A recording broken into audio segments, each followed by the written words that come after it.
Hello, friends. Welcome to another episode of Life with Barry Martins. My name is Barry Martins. How are you doing? How's your day going? We're in November, right? The year is literally coming to an end, or literally has come to an end. In fact, by November, companies are already rounding up and, concluding things. People are already concluding for the year. So, how's the year been? Mine has been bittersweet. But today is not the day where I'm going to do like a rundown of how my year has been. But, there's something very interesting on my mind that I want to talk about. Today I want to talk about letting go and moving on. Letting go and moving on. Now, I'm not breaking up with any girlfriend or my wife, but something is happening in our organization, and that is inspiring this discourse this morning. Moving on and letting go. And I have been an employer of labor or employer of people for a very long time. I literally started employing people. A few years after I left school.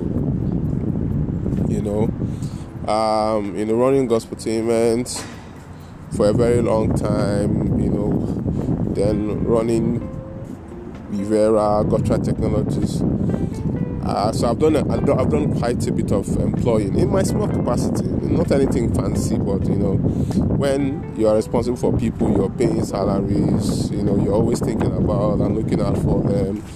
You are defined as an employer of labor, no matter how much how much people you employed. Not much, but yes, you are an employer of labor. And a time always comes when people have to go. People have to go. And I think it's a very important discussion for us to have today, because a time will always come in your life when people would have to go for several reasons. Either they want to leave or you have to leave them, right? And this happens in relationships, this happens in friendships, this happens, every time. I remember having a discussion with one of our friends here in the UAE. So I was asking her, how has your experience been living in the UAE? She said to me, bittersweet. I said, bittersweet, wow. I am still in the tourist space or phase. I'm still basking in the glory of the atmosphere and the people and the food and the life. Why would you say bittersweet? I was thinking it's going to be, it's sweet, it's beautiful. She was like, it's bittersweet because you make friends, you create bonds, you come across amazing people, and one day you have to let them go, or they have to go. And immediately she said it dawned on me that the UAE, Dubai is such a place where people don't stay permanently. They leave. Maybe because their contract has expired, because most of the people who are coming here for work. So this is not like they don't have a visa program or citizenship program that allows you to stay for life. They have started something like that, right?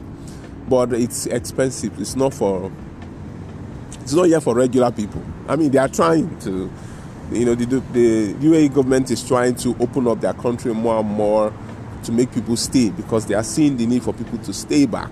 Before, Dubai is a transit city. People come and stay and work for a while and leave, or they just come to visit and leave. They just come to, seasonally and leave. But now, the government here is trying to make sure that people stay back. So they're trying to make the visas last longer, give you a reason to stay, because so our friend was telling me that bittersweet because she has had to let a lot of people leave. You make friends, someone becomes very close to you and then they have to leave or go. A family becomes so close to you and they have to leave or go because life has moved on, they have to move on, something happened, they had to move on. So letting go and moving on is something that is consistent with our living and our experience as human beings. So the question I have for you this morning is, what do you have in your life? Who do you have in your life that you have to let go? Many times, some persons that are in your life have to go. Maybe because for a very long time they have been the crutch on which you leaned on, and that has permanently left a mark of inability in you, a mark of disability in you, so that you have forgotten how to walk with your two legs because they are always there to carry you. They are always there to carry you. They are always there. So you always rely and depend on them, And even in the days that they break your heart, even in the days that they hurt you, but because you are too used to depending on them, you don't know how to let go. And I discovered that this is also part of the reason why people are in an abusive relationship. You've been in that relationship for so long that you are used to the perks and the comfort of having that person, but you know that the perks and the comfort they bring is nothing compared to the hurt and the pain they bring when they bring it. But you have chosen to just stay because you don't know how to let go. Even with your parents, some people are still in their parents' home because they are used to the comfort that their parents bring with provision, and they have forgotten that they need to go out and fend for themselves. So whichever aspect or whichever form of life that you are in that you have to let go and move on, this is my wake-up call to you this morning, that sometimes people overstay their welcome in your life. Sometimes you have overstayed, you have condoned people for so much in your life. Sometimes it is now working to your detriment that you are no more expressing yourself to the fullest capacity because there is someone who always covers for you. And God wants to move you from the level you are to another level. Life is challenging you into a new level. You are still stuck in a limited, mediocre capacity because you have not stretched yourself, because there are people or someone in your life who has always covered those weaknesses. And the sign of growth, the sign that you are growing, is when you are able to move on. What shows that you are growing is when you are able to move on, let go. I have employed a lot of people, and many times I have to let go. And now that I'm thinking about it, I think the first time, I had to let go someone. I've let go several people before, but I've had letting go has two edges. There is the let go of get out of here, I don't need you anymore, or good riddance to bad rubbish. I've had those situations. Then I've also had those, oh my God, how do I let this person go? Because they are too good and too valuable in what you're doing. Right? And it's difficult to let go amazing people, great people, people who understand their place in your life or in your organization, and they are fulfilling it to the letter. I once had a pastor friend who was so valuable in a particular organization, to the point that when he now got his own calling to go out and start his own ministry, the pastor in charge of that ministry, literally refused to let him go. So sometimes we don't know how to let go. We need to learn how to let go.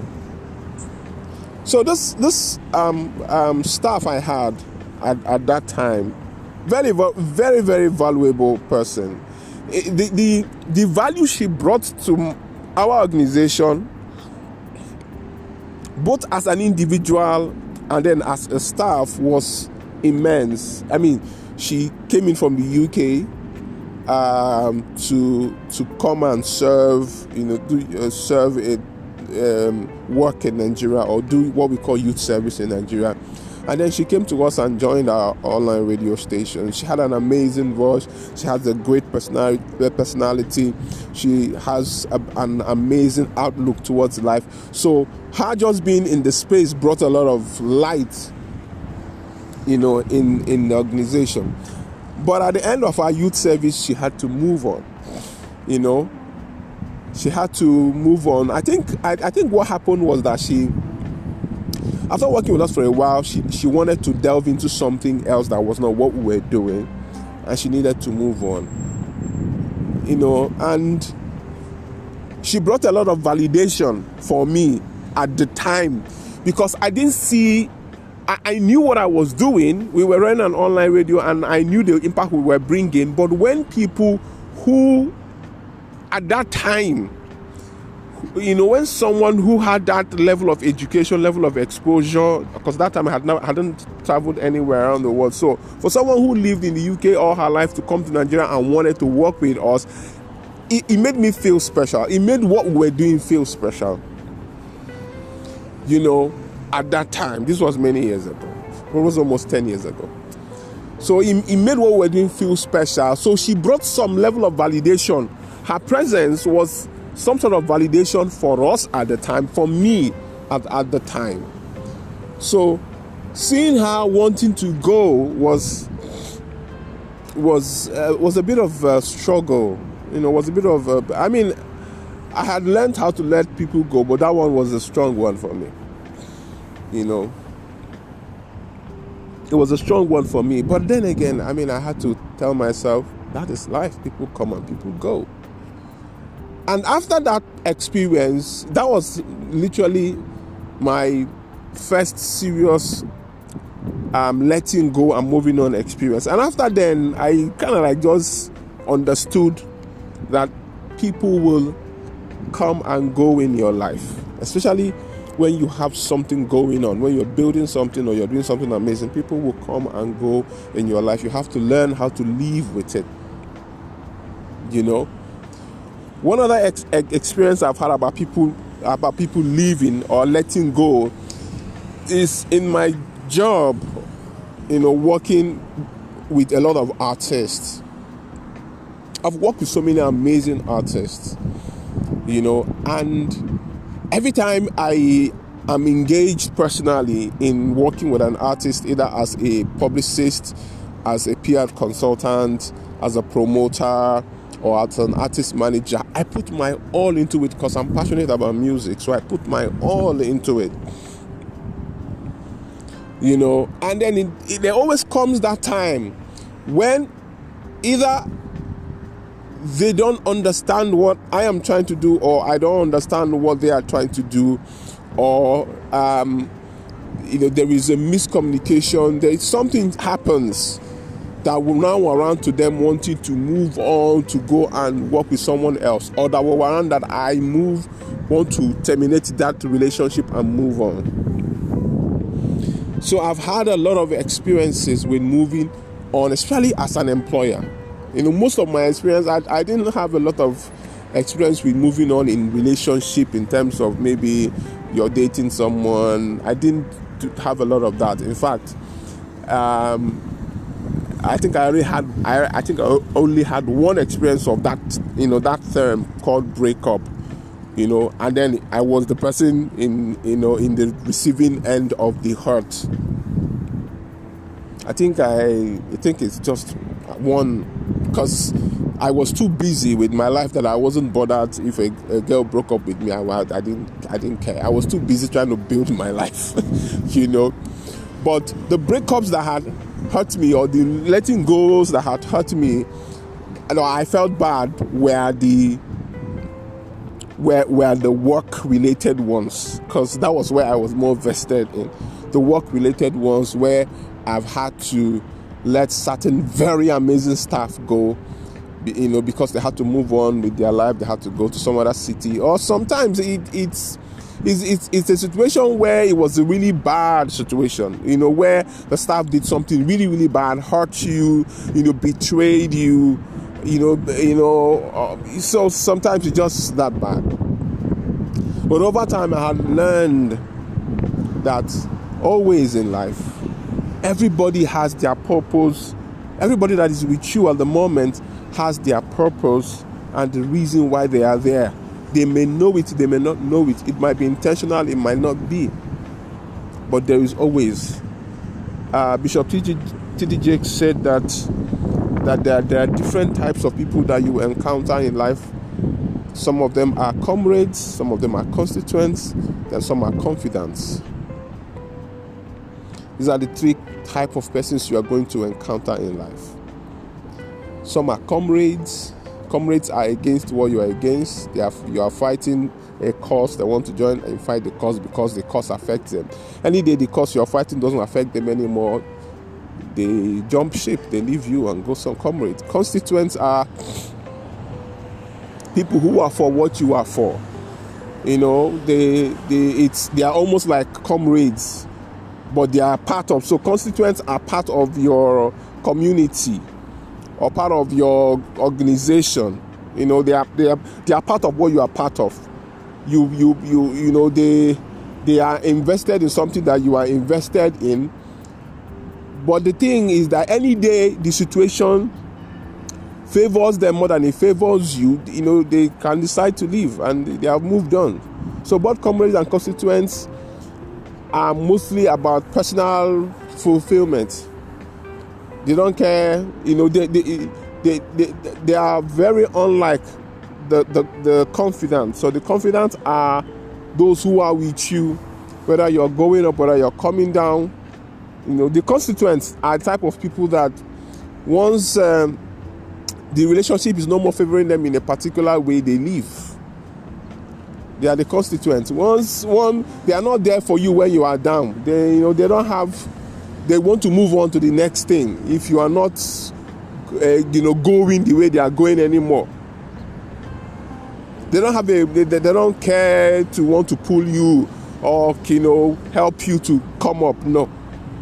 But confidants are those that are with you when you're down, when you're up, and those are very few. You meet very few of them in your life. Very, very few of them. So this morning, I am asking you to look into your life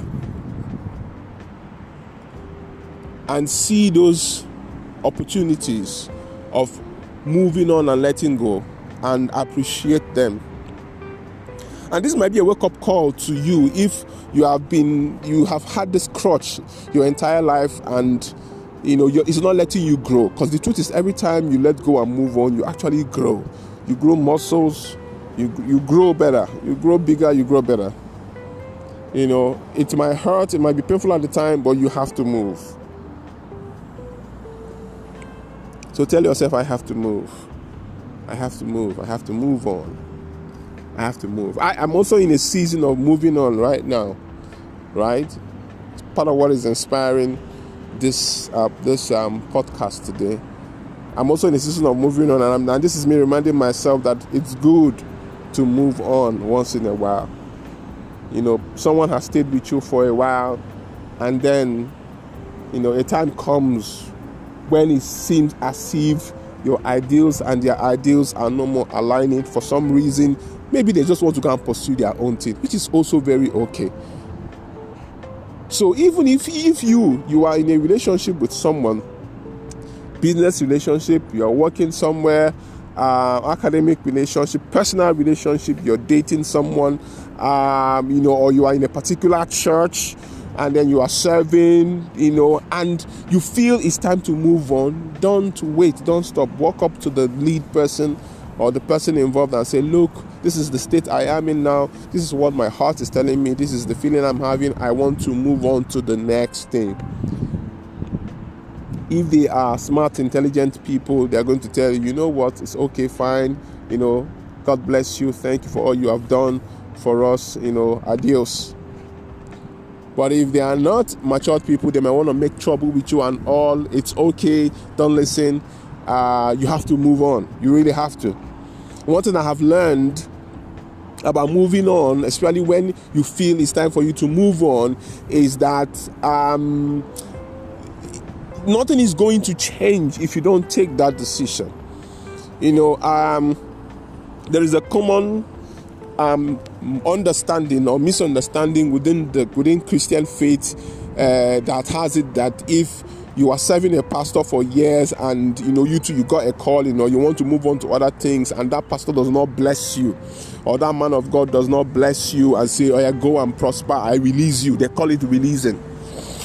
If the man of God does not release you, you will not succeed or you will not prosper. Or if you are serving someone as a servant or as an apprentice, and they don't give you their blessing, or they release you to go on or to go and do your own. If you go and do your own without their blessing, you will not prosper. It's not true. It's not true. It's not true. Nobody has the monopoly of God. Nobody has the monopoly of blessing. People are going to judge you not by what your former boss said, but by who you are and what you're doing, the content of your character, the strength of your resolve, the excellence of your service. That's what people will judge you by. They will not judge you based on where you are coming from. They will not judge you based on who released you. God himself is not also going to judge you based on who released you or who blessed him, because when it comes to the work of God, in quotes, right, or or callings, when it comes to callings, it's about you and the determination, the zeal with which you enter, and the result that you're providing. People are going to judge you based on the result of your life, not based on who released you. And it does not matter who released you. If you are not committed, determined, and disciplined to deliver on, the calling on your life or your mission or your vision, it does not matter who gave you the blessing. It will not work. It's about the commitment and the determination, the sincerity of heart with which you are pursuing what you're pursuing. So even if today you are listening to me and you feel it's time for you to move on out from something, from someone, from an organization, because you think you have given your all and it's time for you to go and do your own, or it's time for you to try something else or go somewhere else, today, don't procrastinate that decision. Take that decision and move on. Move on for your sake, for your sanity, for your health. Move on for your posterity, so that you can be able to tell your kids or tell your subordinates that I did it. I knew it was time and I did it. And when the day comes when someone has to move on from you, remember today and let them go. Spot it and give them your blessing and let them go. Thank you for listening to me today on letting go and moving on. And today, let's go and move on. Have an amazing day. Bye.